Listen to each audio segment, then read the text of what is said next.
Winter, 1943. Appalachian rail post.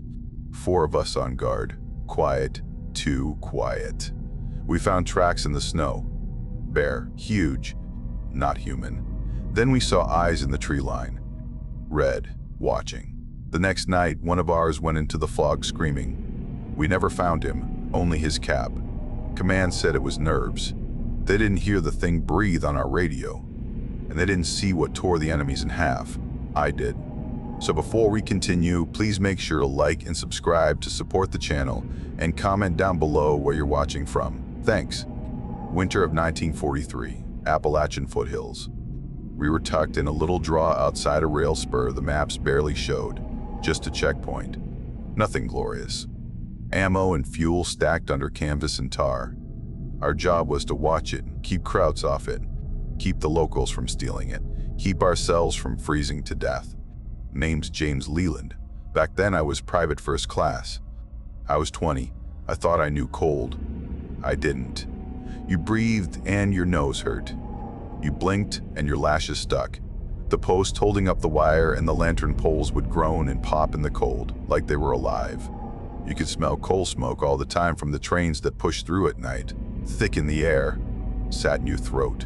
Everything tasted like a stove. We had a little shack with a pot-belly stove and a ledger book and a crankfield phone. The stove burned so hot it rattled and still you could see your breath in the corners. Corporal Dunn said it was because the shack had more holes than a confession. Dunn was my team lead.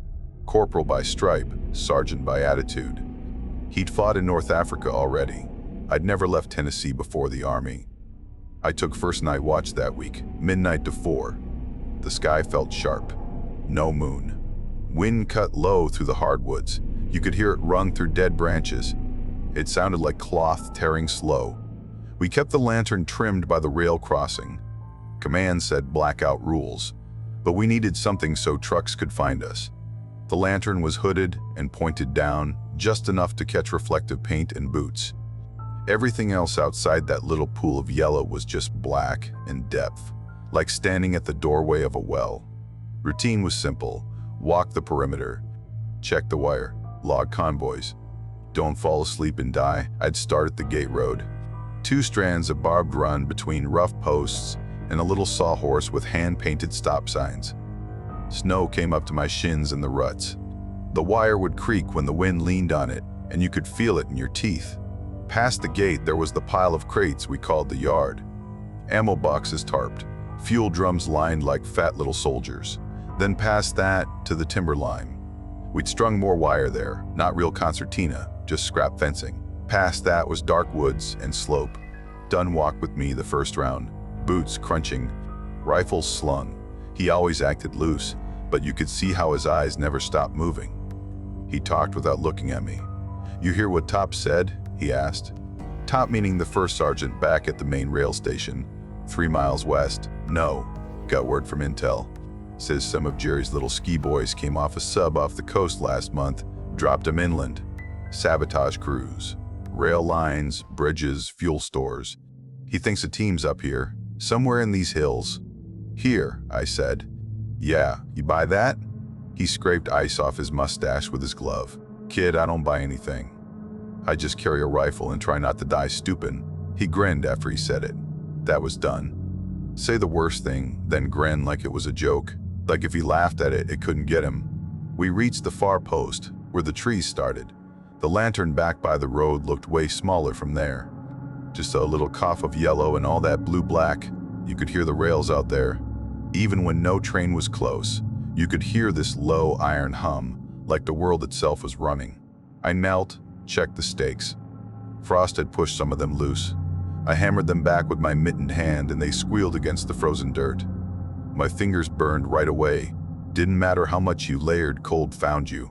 We heard an owl, far. Then nothing. "Locals been quiet," Dunn said low. He meant the mountain folks. There were 2 old families living off a wagon trail about half a mile south. Didn't talk much, didn't come close. They'd leave us stuff sometimes. A basket of biscuits or jars of whatever they'd canned. Just set it by the mile marker on the road and leave before we saw them. Dunn said it was just mountain manners. I thought it felt like an offering. They left again tonight? I asked. He nodded. Basket was there at 2100. Couple boiled taters, salt pork, wrapped in cloth. No tracks though past the bend. Didn't come all the way up. Too cold, I said. Even hill folk gotta eat, he said. That ain't it. I didn't push. He didn't like saying he was worried. He just fed you pieces. We got back to the shack. I logged the time and temp, wrote down last convoy. 2 trucks of fuel, 1 truck chow, headed east. I wrote it the way Sarge showed us. Time, direction, cargo, plate number, driver name, if they bothered to stop long enough to talk. The stove ticked inside. The boards around the stovepipe creaked. Everything creaked out there. Wood swells and shrinks with the cold. Sounds like it's breathing. Dunn poured coffee from the blackened pot and handed it to me. It tasted like burnt rope. Hey, he said, if you see anything weird, you wake me up. Don't play cowboy. What's weird? He rolled his eyes. You'll know. That got under my skin a little. Those Kraut Raiders, I said. You really think they'd come this far in? Bridge 2 miles east, he said. Single rail over a drop. Blow that and you choke half the line coming out of Oak Ridge and all that pretty secret stuff they think we don't know nothing about. So, yeah, if I was Jerry, I'd hike in. It's dumb, but it ain't that dumb. We stood there in the quiet a minute. You could hear the wind working those bare trees out past camp, tearing at them. It had that ripping sound again. Not how normal wind sounds. Closer, meaner. Dunn rubbed his jaw. Hear that? Sounds like old canvas. Yeah, I said. He shook his head. Ain't been canvas out there in 20 years. Then he lay down on his cot with his rifle still in reach and was asleep inside 2 breaths. He could do that. Shut off like a switch. I envied it back then. Later, I got the same way. That's not a blessing. I stepped back out for the last hour before the 2 a.m. train. Snow cracked under me and the cold just punched straight through the wool like it wasn't there. I didn't mind the cold. I minded the quiet. Too much quiet makes you start filling it with stuff. Your head starts talking back to you. The lantern spit now and then little pops. I trimmed the wick with numb fingers, pulled my scarf up, listened. Wind, wind, wood, the far hum of rail. Everything felt contained, predictable, controlled, boring, lonely, but steady. I knew what was mine to watch, and I watched it. I didn't know yet that something else was watching back. Next morning, the snow was fresh, came down fine and steady just before first light. Powder on top of old crust. Clean. You could read it like a page. I was on first walk. Dunn followed behind me, slow, smoking, boots dragging. He always let me go ahead, said the private and eased the practice. Truth was, he trusted his eyes less than mine. He drank more than we were supposed to. His hands would shake, just a little, mornings. I hit the gate road and stopped. Dunn, I called. You seeing this? He came up, squinting. What? I pointed at the tracks coming in off the tree line. Boots. You could see tread. Standard issue. Looked like at least 2 men moved in, stopped by the road, then turned out again. That wasn't the part. Beside the boots, overlapping in places, there was something else. Longer than a boot. Wider at the front. 5-toe marks. No tread.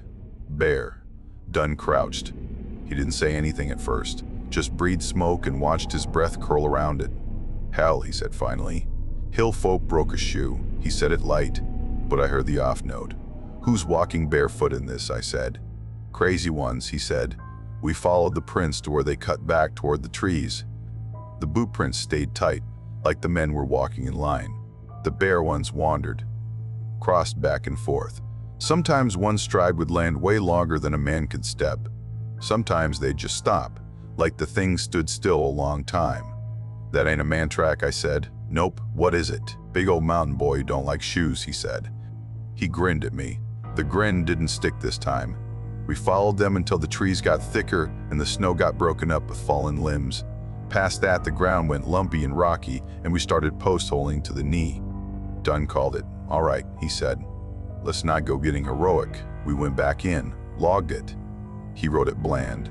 Observed unknown prints near south approach. That was done. Never give command more rope than they already got.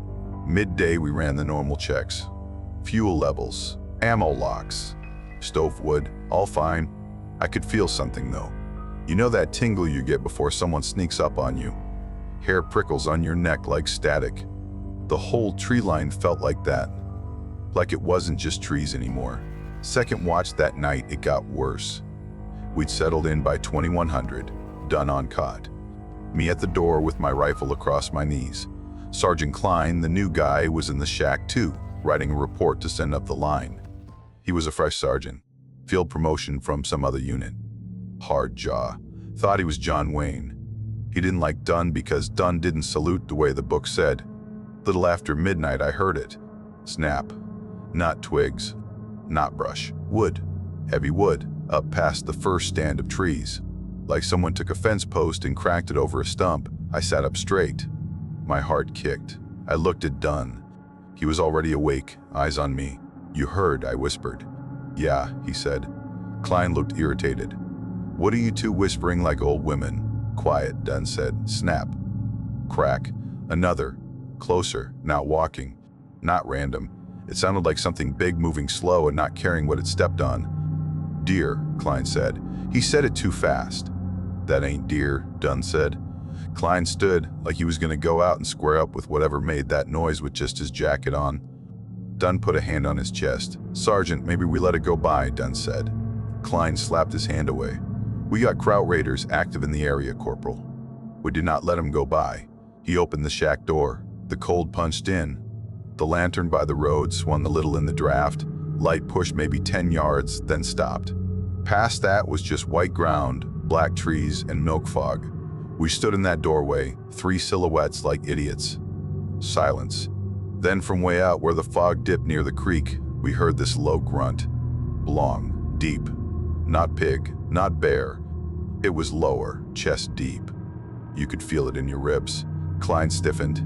I could see his breath shake. "Okay," he said finally, real quiet. "That ain't deer." Dunn smiled with half his mouth. "Sharp call, Sergeant." We backed inside and set a second lantern in the back corner of the shack and checked rifles. Dunn told me, "If anything comes inside the wire, you shoot it in the face and then yell, in that order." I nodded.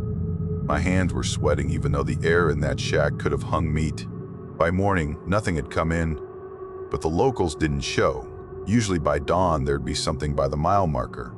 They never talked to us, but they'd leave something, like clockwork. That morning, nothing but an empty wicker basket laying on its side in the snow. No food, no jars, no cloth. Just sat there like they'd changed their mind halfway through. I didn't like that. Dunn didn't either.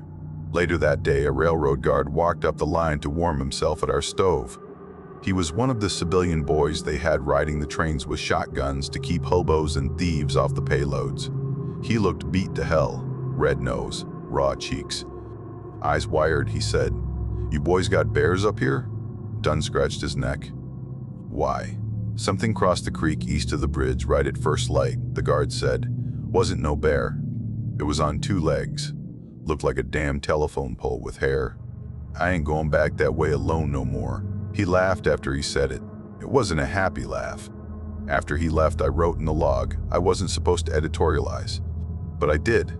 I wrote, "The forest feels awake." That night, even the dogs at the rail spur didn't bark. Those mutts barked at squirrels and trains and shadows. They barked at us when we went down there for mail.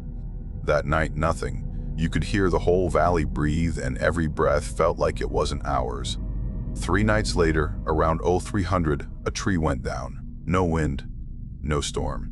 Just crack and slam, like thunder without the flash. The sound bounced off the ridge and rolled through camp. Everybody came up out of sleep, swinging rifles and cussing. Snow dust sifted down from the rafters. "What the hell was that?" Hale said. Hale was one of the kids they'd sent us from the main station.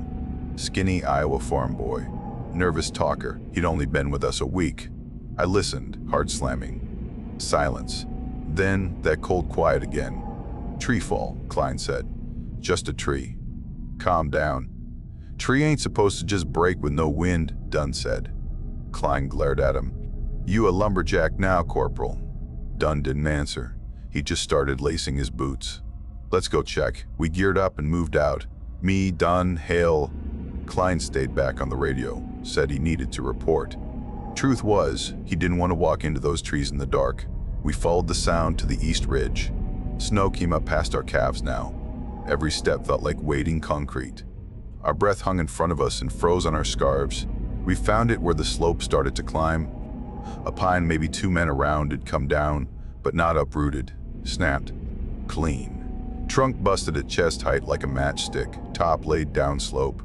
Hale whistled under his breath. That ain't right. The break wasn't splintered like storm damage. It was a straight shear. Like something with hands had pushed it till it went. We swept our lights on the ground. There were marks in the snow all around. Not footprints, not really. More like deep grooves.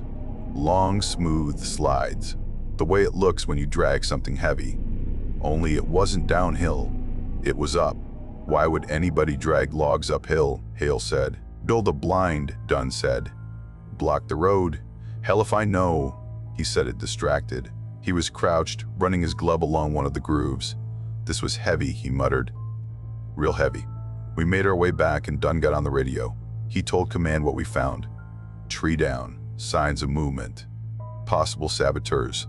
The line cracked and popped, and finally some lieutenant we never met came through and told us, hold post and report. Do not engage without confirmation. Dunn clicked off and stared at the handset like it insulted him. Yeah.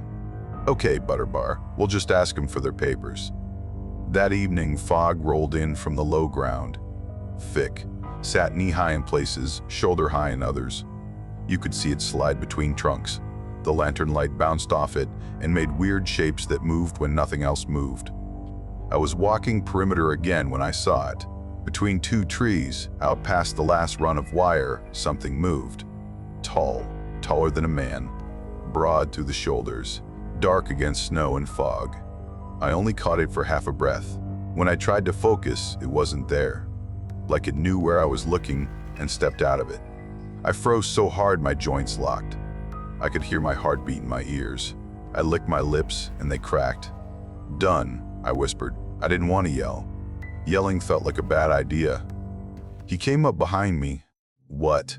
I saw something. Where? I pointed. My hand shook. I didn't like that he could see it. We watched a long minute. Nothing moved now but fog. Finally he said, okay. Eyes are playing.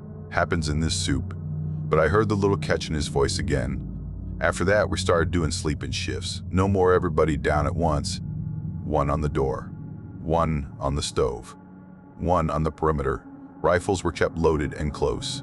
Dunn told everybody flat. No warning shots. You see a crowd, you drop a crowd. We don't got time to ask what part of Germany he's from. Klein said we were getting jumpy. Said isolation does this. Said birds go quiet too in winter, and that ain't a sign of nothing but winter. That sounded like sense. I wanted it to be sense. Only one thing stuck. Ever since that tree went down, I hadn't heard a single bird. Not a crow, not an owl, not even way off. Nothing. Whole ridge felt like it was holding its breath. Command finally decided to act after the tree fall and the report of possible raiders. Not because they cared about us, because they cared about that bridge. That rail bridge was east of us, maybe 2 miles. Steel frame over a steep cut with a creek down under it. You drop that bridge, you choke traffic. You choke traffic, you slow war stuff. That's how they thought. So they sent a detachment, 4 more guys, plus Klein, plus me, Dunn, and Hale. We stepped off at first light, snow still falling in little dry flakes. Air like glass. The world felt muffled. You could only hear breath and gear rattle. We moved slow along the rail, then cut down to the creek bed and followed it up toward the bridge. Creek was half frozen. The ice made this slow groaning sound under the flow. When we came up under the east side of the bridge, we all stopped. Jesus, one of the new guys said. Trees, not little ones, full trunks, stacked across the rails on the far approach like a barricade. 3 of them, maybe 4, all laid neat, one over the other. You don't do that quiet. You don't do that fast. You don't do that without showing tracks everywhere. Only thing was, there weren't tracks.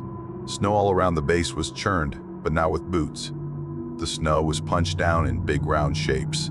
Deep, each one about as wide as a helmet. Spaced like long strides. The rails themselves had smears of mud and bark like something hauled those logs and set them there like toy blocks. Dunn walked up and ran his glove on one trunk. He pointed. The bark on the side facing us had long peeled strips. Not cut, peeled. Like something grabbed it and ripped it with fingers. "That ain't axes," he said. "Bears can peel bark," Klein said. "Bears ain't stacking roadblocks," Dunn said. We cleared around, rifles up, looking for wire, looking for charges, looking for Krauts. Nothing. "Whoever did this," Klein said, "they're close." We split. Me and Hale took north treeline. Dunn and Klein took south. The other four stayed near the bridge. I could feel Hale shaking beside me. He wasn't ready for any of this. Hell, neither was I, but I'd learned how to fake it better. "Breathe," I told him. "I am breathing," he whispered. Quieter. We cut along a low run of saplings. Fog hung in there, heavy and still. You could smell cold water and old leaves and something else under it. Wet fur. Musk. Strong. Got in your mouth. Hale stopped. "Do you smell that?" he said. I nodded. That's when I realized I couldn't hear the others anymore. No crunching boots. No talking. Just that creak groan and my own heartbeat. I turned to tell Hale to stay tight. He wasn't there. He'd been at my elbow 1 second. The next second, that space was just air. I spun, rifle up, chest locked, trying not to shout. Shouting felt wrong. My throat wouldn't anyway. It was like something had a hand on it. "Hale," I hissed. Nothing. I pushed forward maybe 10 steps through brush and ice crust. My hands tingled. My jaw felt numb. I felt watched. Hard. Like standing naked in front of a crowd. Then I saw him. He was sitting on a stump about 10 yards off, just at the edge of where the fog went thick. Rifle across his lap. Helmet pushed back. Mouth open. Eyes wide. "Hey," I said, too loud. My voice cracked. "You good?" No answer. I got closer slow. My stomach felt wrong, like my guts tried to crawl up my throat and hide behind my teeth. When I got close enough, I could see he was breathing, fast little breaths. He wasn't looking at me. He was looking past me, over my shoulder. "Hi." I didn't turn around. I don't know why. I just knew not to. "Hale," I said real soft. "You with me." His lips moved, barely. His teeth chattered. I leaned in. "It wasn't looking at me," he whispered. "What?" It wasn't looking at me. His eyes were filled with water. He wasn't crying. It was just there. Like the cold itself leaked out of him. I put a hand on his shoulder and tried to get him up. He was stiff. He felt like wood. No giving him. Behind me, I heard branches shift. Slow, heavy, not fast, not a rush. More like something big settled weight on a tree so it could lean and watch. I didn't turn. "On me," I said. "We're going back to the bridge." It took work, but I got him moving.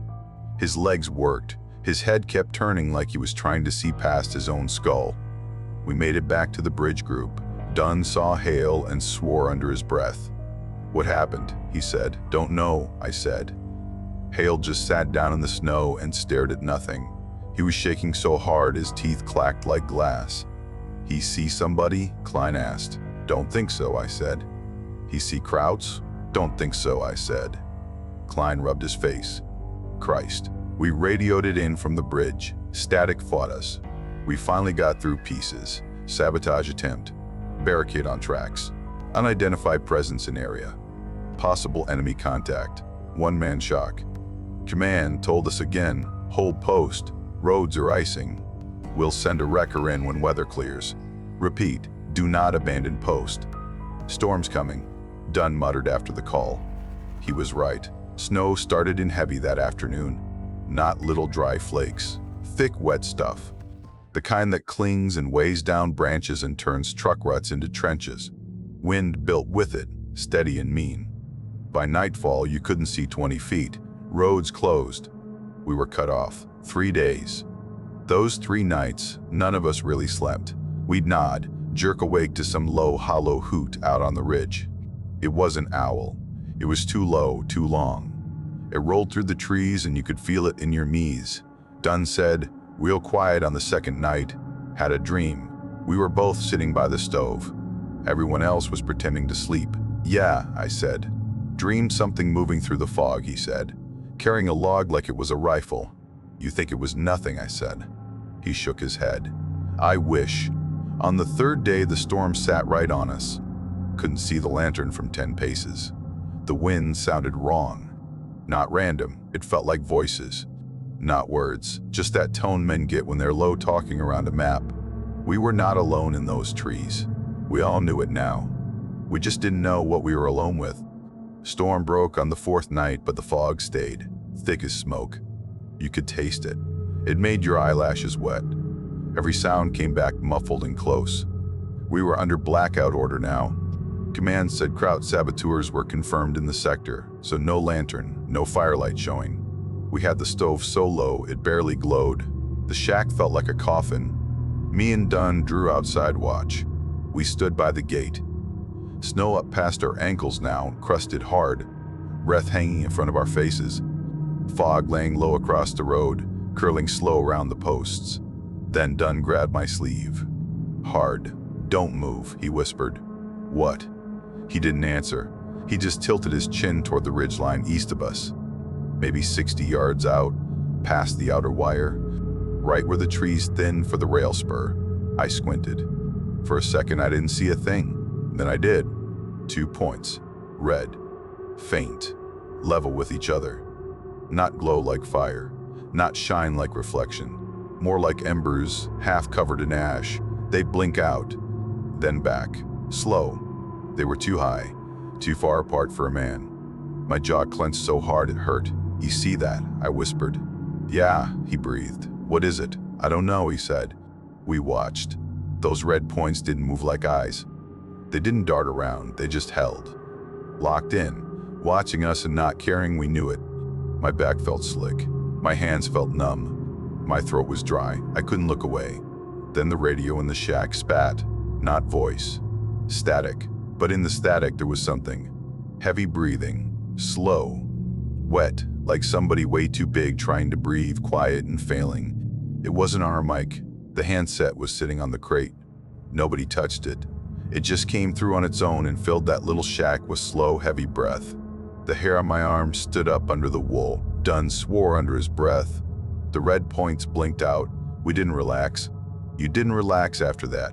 You just started waiting for whatever was next. What was next came fast. Something started moving around the camp. Not charging. Circling. We could hear it in the crunch of snow and the brush of heavy mass against low branches. It stayed just at the fog line. You'd catch a shape, then nothing. Show yourself, Klein hissed once. He had his rifle up, pointed at nothing. His voice cracked on the second word. I could tell he regretted saying it as soon as it left his mouth. Then Hale lost it. He'd been jumpy bad since the bridge. Now he was past jumpy. He started muttering, rocking in place. His helmet kept slipping down over his eyebrows, and he kept shoving it back up with his palm. Then he snapped the safety on his rifle off and just started shooting into the trees. Long bursts. Wild. Screaming while he shot. High, thin sound. Cease fire, Dunn yelled. Hale didn't hear. Or didn't care. He stumbled forward into the fog, firing. The muzzle flashes lit the fog from inside. It looked like something huge moved in that flash and then was gone. Hale, I yelled. Dunn went after him. I went after Dunn. We hit the fog wall, and it ate us. I lost sight of the shack behind me in 2 steps. My world shrank to 10 feet of gray and Dunn's shape in front of me. I could still hear Hale's rifle. Then it jammed or went empty. The last shot cracked and then silence. Hale, Dunn yelled. No answer. We pushed forward. Branches slapped my face. Something big had come through here. Low limbs were snapped chest high where nothing should have reached. We found Hale's cap first. Wool watch cap, dark with melt. Sitting perfect on top of the mud where the creek had overflowed and refroze. Like somebody set it there on purpose. Like a marker. No Hale. We found prints too, if you can call them that. In the churned up slush by the creek. Big, wide, toes clear, deep like post holes. The edges steamed a little, not like heat. More like they were melting even in that cold. Like whatever made them ran hot. The smell hit me then. Strong, wet fur, pine, dirt, rot, animal and knot. It rolled over us and then thinned out fast, like a gust. Dunn gagged. "Jesus," he said, hand over his mouth. We followed the prints maybe 20 yards. Then they just stopped. Not faded. Stopped. One last deep set by a birch root. Nothing after. No broken branches. No drag marks. No blood. No hail. "Hail," Dunn yelled again, softer. It sounded wrong out there. Small. We stood in that fog and that cold and that stink, and I realized something new. Whatever was out there could have taken any of us any time. It had walked into our wire, circled our camp, stood and stared. Let us see its eyes. Let us hear it breathe. It wasn't hiding because it couldn't get in. It was deciding if it wanted to. We went back to camp, carrying Hale's cap like it was a body. I didn't even realize I'd grabbed it till we got to the shack and I was still holding it. Klein looked at the cap, then at us. His face went pale. He swallowed and tried to act hard. "What happened to my rifleman?" he said. Dunn didn't answer. I set Hale's cap on the crate next to the stove. Nobody touched it after that. It sat there like a headstone. That night, nobody talked much. Just little prayers under breath. Catholic, Baptist, whatever guys had. Guys who never prayed before were praying like kids. I could feel the words in the air. We all knew Hale wasn't coming back. We all knew whatever took him was still out there. Watching, waiting, breathing into our radio like it owned the channel. Command finally moved when they caught word somebody might be planting charges on the bridge. They didn't say how they knew. Could have been rail darts, could have been one of their plainclothes intel boys. Didn't matter. Orders came hard. Secure the bridge, clear the area, confirm or deny explosives. We stepped off before dawn. Me, Dunn, Klein, two of the newer guys. We couldn't wait for more. Roads were still bad. It was on us. Fog hugged the ground again, thick and low. Snow hung on branches. Everything dripped quiet. Our breath made little clouds that just hung around our faces and didn't go anywhere. My hands were numb. My rifle felt heavy. My boots were wet all the time by then. I stopped feeling my toes around day 2. We moved along the service trail this time instead of the creek. It wound through saplings and deadfall and little rock shelves. You couldn't see 10 yards. Every so often you'd hear cracking way off. Not close, like fresh ice breaking on a river, long and slow. Klein kept whispering, eyes up, over and over, like we'd forget. When we reached the bridge, we smelled it before we saw it. Iron, blood, cordite. We came around the last stand of brush and froze. There'd been a fight on the near approach. No question. Packs were ripped open and tossed. Web gear torn. One rifle snapped in half. Just snapped, not shot. Snapped, and bodies. The first one was face down in the snow with one arm twisted way back like it didn't belong to him anymore. He was wearing gray wool and field gear that wasn't ours. Not our cut. His helmet had that round bowl shape. His coat had little shoulder boards we'd seen in pictures and briefings. I didn't need a handbook to know he wasn't American. Holy hell, Dunn muttered. They're actually here. German, Klein said. He sounded shocked, like he'd been talking about raiders for days and still didn't believe it till that second. We spread out. Checked for movement. Checked for tripwire. Nothing moved except steam rising off torn-up snow. The second kraut was on his back near the rails. His jacket and shirt were shredded down the chest like somebody raked him with claws the length of a hand. His ribs were open. His face was gray already. His eyes were still open. Mouth too. He looked surprised. The third one wasn't whole. There was a drag mark, long and deep, running from a pool of blood up into the trees. Like something big hauled him off one-handed. Christ, one of the new guys whispered. His voice shook. He started breathing too fast. Christ, Christ, Christ. Shut up, Klein hissed. Dunn crouched by the first body. He patted down pouches. Pulled the folded map out of one. He didn't open it yet. He just slid it into his own jacket. Don't loot, Klein said. Dunn looked up at him. I ain't looting, he said. I'm gathering intel. We swept under the bridge. No charges set on the main support. No primer cord. No nothing. Just gouges in the ice where crampons or boots had kicked in. Only some of those gouges weren't from boots. They were deeper, wider, like something dug in fingers the size of shovels and pulled itself under there. I didn't like thinking about that. I thought about it anyway. We found one that was still breathing. He was propped against a broken stump maybe 20 yards off the rail bed. His coat was torn to hell, blood soaking it dark. His leg bent wrong. He saw us and tried to bring his pistol up, but he couldn't lift his arm. Klein kicked the pistol away and pointed his rifle at the guy's face. "Don't move," he said. The Kraut didn't answer. He just stared at us with these glassy pale eyes. He was young, my age, maybe younger. His lips moved. Klein leaned in. "What's he saying?" "Hell if I know," Dunn said. The Kraut swallowed. Blood bubbled at the corner of his mouth. He breathed real shallow, like every pull hurt him. He whispered again, little broken English, thick accent. Words like he'd learned them from a book. He said, "Forest giant." Klein blinked. "What?" The Kraut licked his cracked lips. "Big man of forest," he breathed. Not you.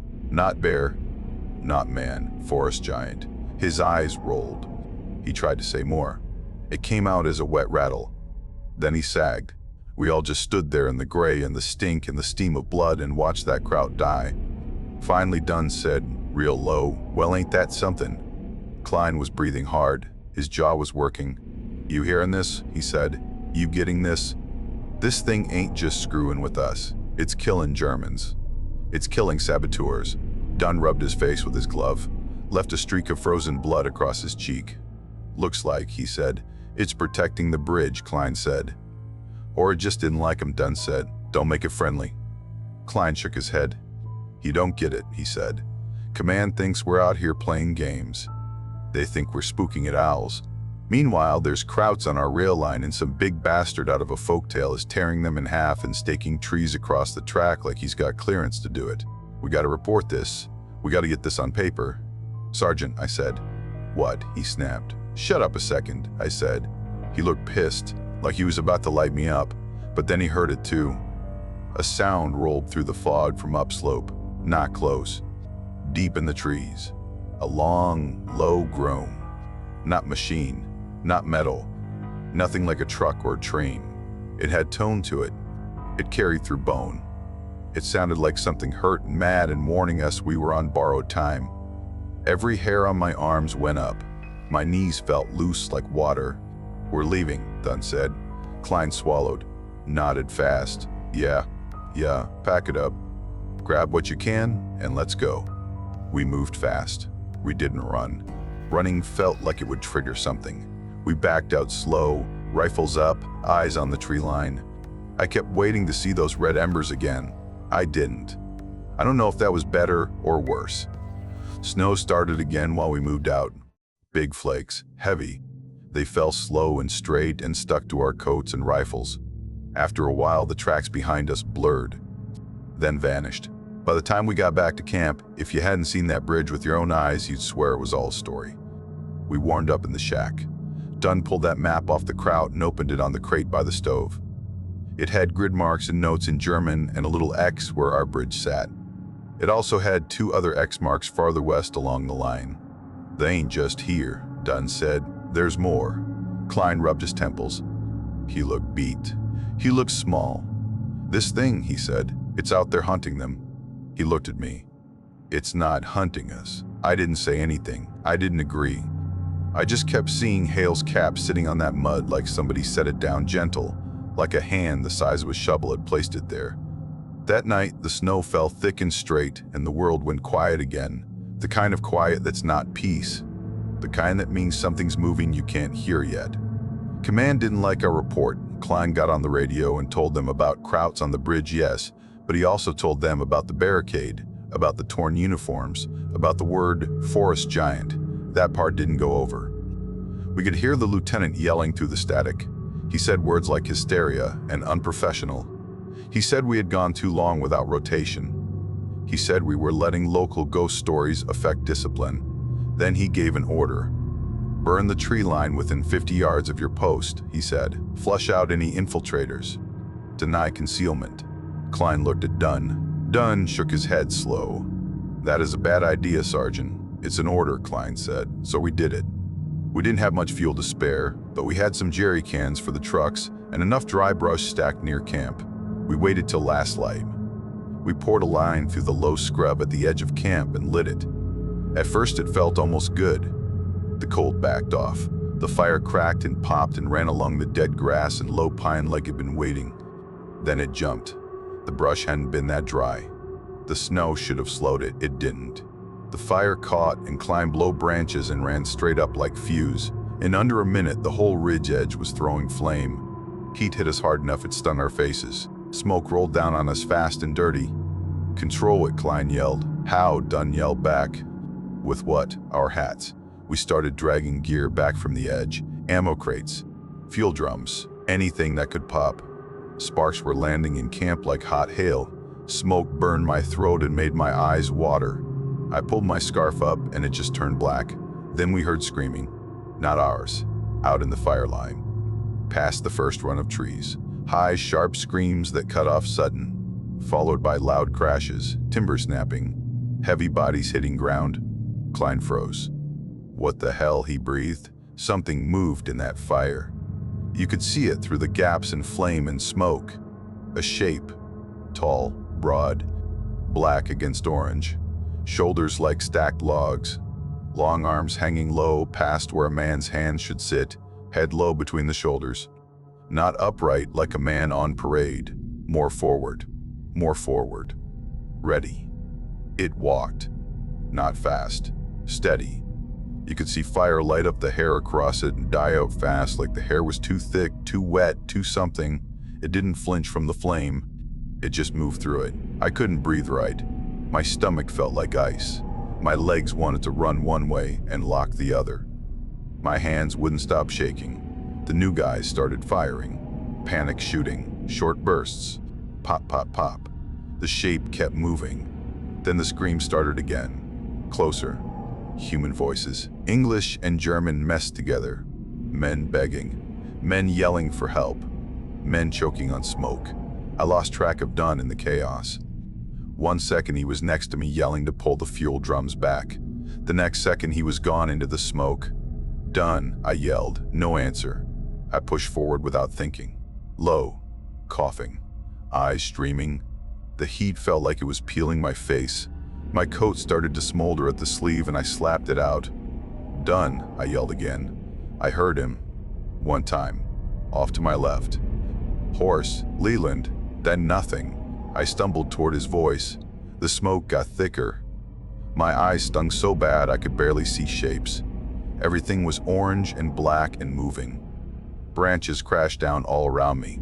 Sparks hissed in the snow and turned it to gray slush. I stopped dead. It was standing maybe 15 feet ahead of me, right there in the smoke gap. Big. Not movie big, not circus big. Real big. The kind of big that makes your body understand real fast that you are not in charge of anything. It was tall enough I had to tilt my head back to look up at its face. Shoulders wider than a door. Long arms thick as fence posts. Hair dark and matted and wet looking. Chest like stacked barrels. I could see the muscles work under the hair. I could hear it breathe. Deep, wet, slow. It wasn't panting. We were choking and coughing and spitting black and it was just breathing steady. Calm. Like this was normal for it. Its face wasn't ape. It wasn't man. It was somewhere in that ugly line between. Wide, flat nose. Heavy brow. Mouth set in a hard line. Dark skin under the hair. Eyes deep set. The eyes weren't glowing now. They were dark. Almost black. Focused. On me. It didn't have rage in its face. It didn't have fear either. It had something like decision. It was looking past me too, like Hale said. Over me. Through me. Checking the camp. Checking the fire. Checking if anything threatened the bridge. I realized in that moment it could kill me. Easy. One hand. Just a reach and a grab and that's it. Done. Gone like hail. I knew it and it knew I knew it. It took one step toward me. Slow, deliberate. The ground shook under that step. I could feel it through my boots. I couldn't make my rifle come up. My arms wouldn't answer. Then it turned its head toward the tree line where the screams had been. It made a sound. Low, long, and a rumble you felt in your spine more than heard in your ear. Not words. Order. Then it moved past me. Not around, past. Brushed me with one arm. That arm was as long as I was tall. The hair on it was wet and hot from the fire. It smelled like animal and smoke and cold creek water. When it touched me, even that light, it almost knocked me over. I stumbled and went to a knee. By the time I looked up again, it was in the smoke. Gone. You could hear trees snapping. You could hear men yell in German and then not yell. Gunfire sputtered and died. One last burst. Then quiet except for flame crack and falling timber. No more screams. I crawled back toward camp. I couldn't see right. My lungs burned. My ears rang. When I came out of the smoke line, 2 of the new guys were on their knees puking black. Klein was standing there in shock, rifle hanging in his hand, mouth open like he'd forgotten how to close it. "Where's Dunn?" I coughed. Klein looked at me, blinked. Didn't answer. "Where's Dunn?" I said louder. My throat hurt. He swallowed. Shook his head. We searched till the fire burned down and the snow started falling through the smoke. We found pieces of kraut gear, torn webbing, shredded packs.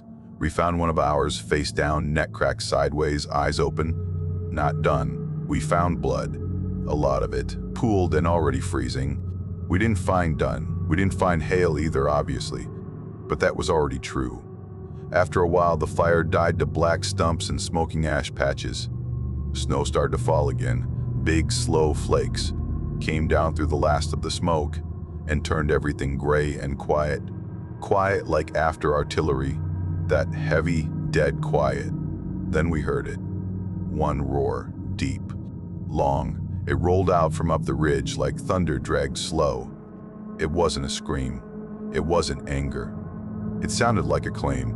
A line in the dirt. Every muscle in my body went tight at once. My stomach dropped. My eyes watered again, and not from smoke. Then it stopped. No echo. The sound just dropped out of the world like somebody cut a wire. After that, the forest went still. No cracking branches. No heavy steps. Nothing. Just snow falling through ash and that faint hiss of cooling wood. We stood there in that dead quiet and we understood something we hadn't said out loud yet. Whatever that thing was, it wasn't our enemy. But we weren't its friends either. We were just on its ground. They pulled us out 2 weeks later. By then we were half ghosts. Eyes sunk in. Faces black from smoke that wouldn't wash out. Nerve shot. We jumped at our own boots on the floorboards. Command truck rolled in once the roads cleared and some captain we'd never seen came in and started asking questions fast. He had a tidy coat and clean boots and didn't smell like smoke. He sat us one by one and wrote things down while we talked. We told him about the krauts. He liked that part. He wrote a lot then. Nodded. Said, "Good work, men." We told him about the barricade on the bridge. He frowned. Said locals probably did that to steal from trains. We told him about the map with the X marks. He took that map and didn't give it back. We told him about Hale, about how he went into the fog and didn't come back. Captain said missing, presumed separated from unit. We told him about Dunn, about the fire line, about the screams, about how we couldn't find him after. Captain wrote Corporal Dunn, missing. Likely friendly fire and confusion of engagement. Body unrecovered due to terrain. Then we told him about the other thing. The tall shape in the fire, the eyes in the fog, the strength, the way the crowd said forest giant, the way the roar rolled through the ridge.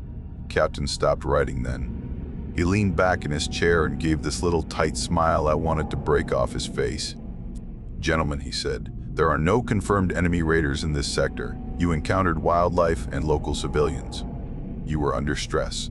You misidentified. That's what I'm putting in the report. That's what you're going to tell anybody who asks. You're going to say there was a fire accident caused by negligence. You're going to say 2 men got disoriented in low visibility and wandered off. You are not going to repeat tall tales. You understand me?" Nobody answered. He looked at me. "You understand me, Private Leland?" I stared at him.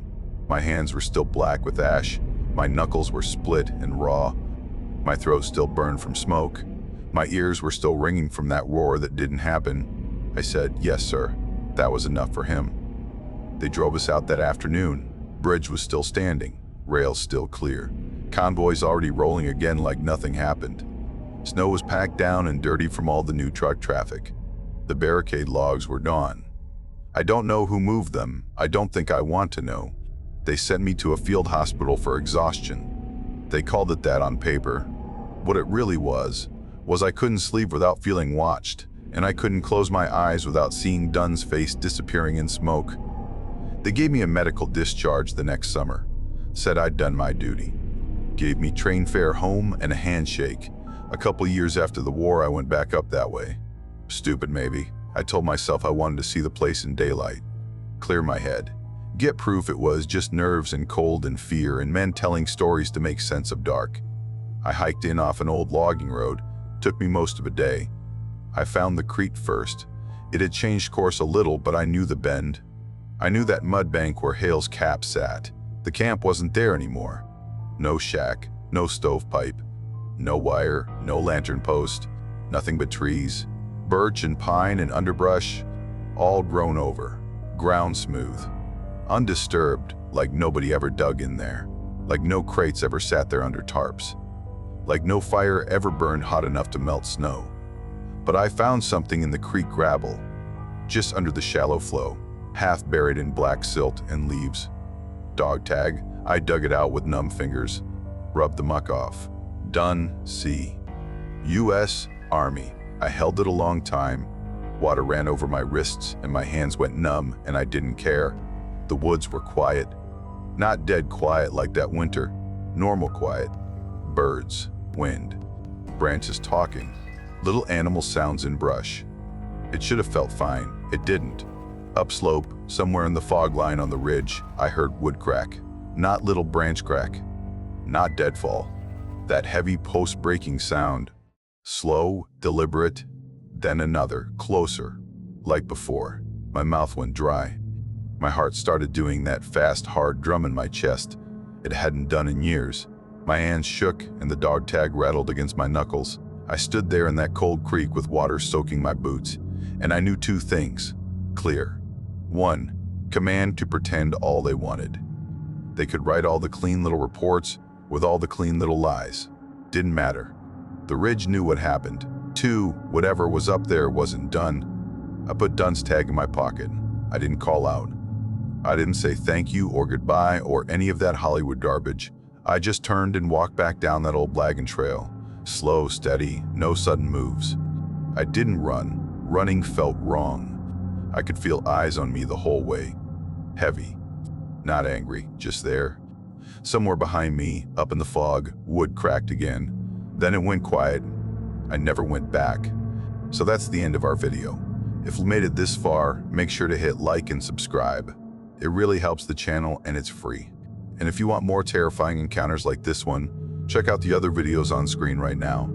Thanks for watching and stay safe out there. See you soon.